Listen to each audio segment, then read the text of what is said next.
has happened with Travis. I'm trying to understand that he has become this attention-seeking kind of thing.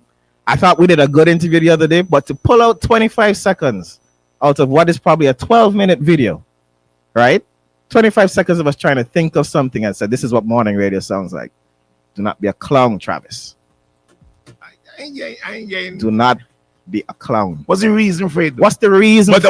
They were trying to figure out. You just listen to 12 minutes of going through topics. Pull out 25 seconds of two people trying to remember something that we said yesterday. I said, this is what morning radio sounds like. Careful. That's my little... All right. Let's my little thing. Anyway, there we go. So what we at? Let me send you this. Video not loading? It's all right. I'll pay it here. It's fine. All right. So which one is we're talking Canouan? Which topics we're talking Minister Finance. Boy, I don't understand him, you know. I don't understand him. I don't know what he's going for. I don't get wait. But if I had to guess, I don't know what it is he's going for. If I had to guess, I ain't the one. It going throw off my whole. Nah, man. Let me do what we got stuff to do here, man. Let me do what we're doing here, man. So, first one. Forget about that. First one. Right. So we're going to Camilo Gonsalves. He made some interesting statements yesterday at the State of Tourism conference. So let's hear what he had to say. Right. The government is impatient, very, very impatient for development in the hospitality sector. I'll give you a couple examples. There was, many years before we came into office, 650 acres of Canouan was leased to a developer. And the developer got the land by lease for less than a song.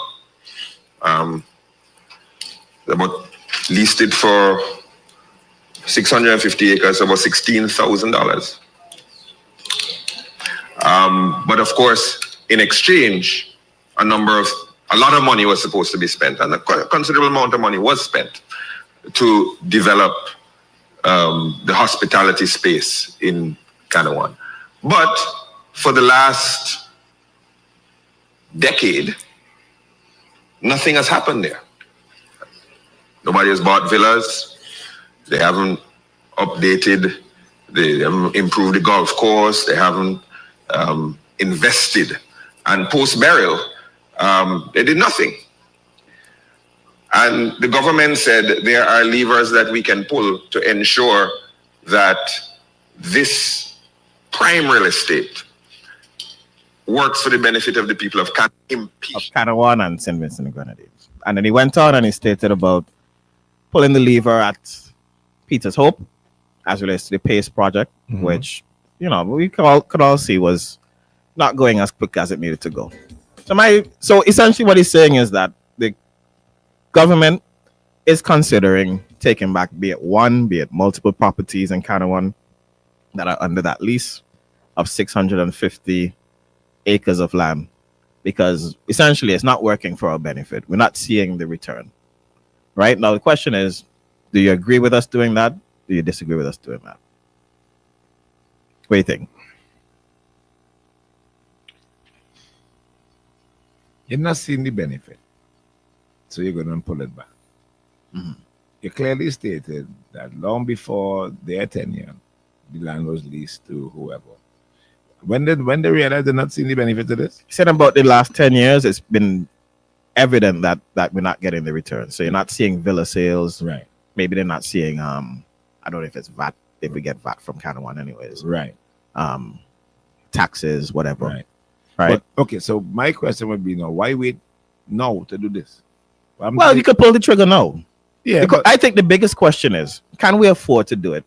And should we keep bailing out investors who come in and spend money? But who allowed the investors? Because we'll have to pay them fairly for it. Right. Right. And this is my point. So if we and this is what I'm getting to.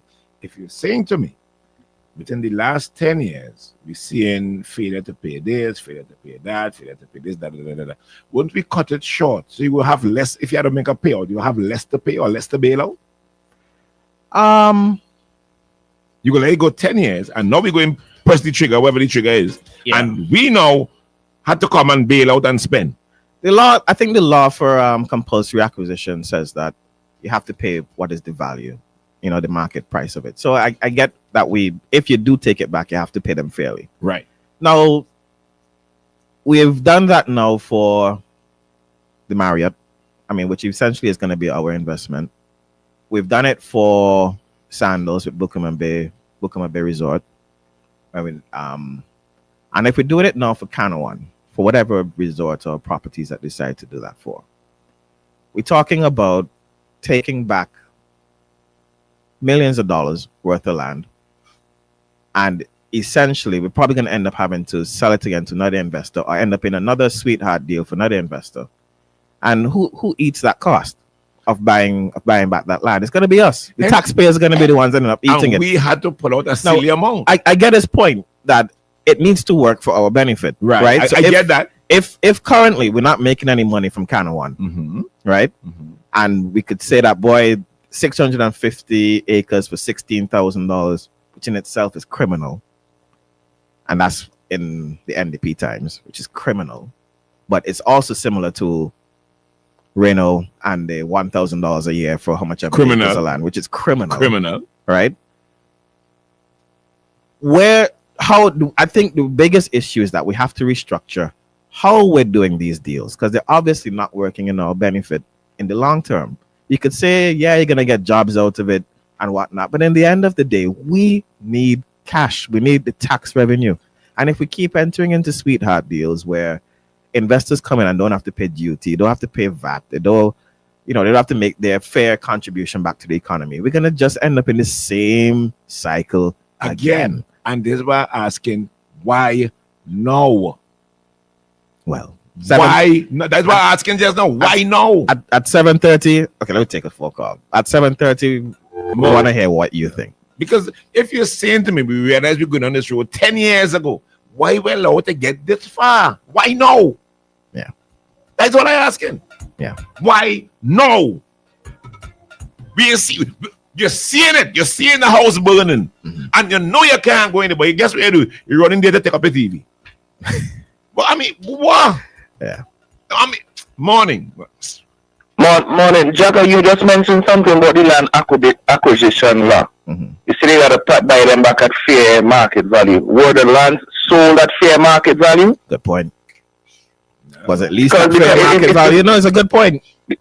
Because if the land was bought sold at 20% below fair market value, mm-hmm. I think it's only fair that we sell it back at 20% less than fair market value. Yeah. So we have to look into that, because me hear some price, me hear them sell them land if I mother work. It's crazy. It's ridiculous. You're leasing. It's criminal. Criminal. It's criminal. How can you be leasing all those acres of land to Reno for a quarry for $1,000 a year or whatever it was? You can't even get a good.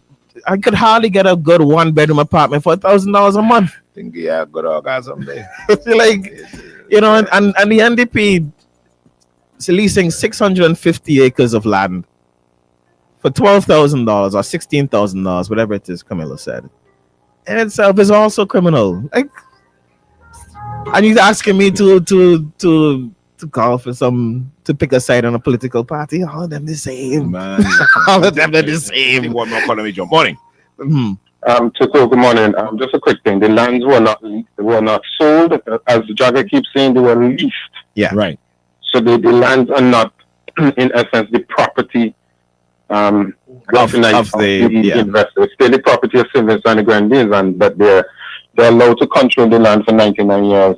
And as I didn't hear about based on the clip, the minister said that they've done certain things for the last 10 years, but over the last 10 years they haven't really done anything. So it's not a matter of the lands being sold. The lands are still the property of Sylvester and the Grenadines. They're vested in the investors for 99 years under certain terms and conditions. It's different from Mount Twin. In Mount Twin, the lands were sold, but there was a condition attached to the sale. But if we want to take the properties, as in take back full control, we'd have to pay for the property on top of the land. Well, I don't know what the terms and the conditions of the lease are, but in terms of I imagine that we would have to a certain extent, quote unquote, compensate the investors for whatever loss they would suffer. Yeah. But the point I simply want to make is that the lands Still belongs still to the us. property of Sylvester and the Grenadines. Yeah. Okay. So it's a lease, as you keep saying, Yeah. not a sale. Right. That was Captain Chance Rock Barrow. When we come back, we'll take the other responses. Yeah. All right. We'll come back. Right? Remember, Captain Lounge is open. Yeah. Grab your meals today: breakfast, lunch, dinner, everything in between. If you wanted at AIA, you wanted at Villa, you wanted at Diamond Terrace.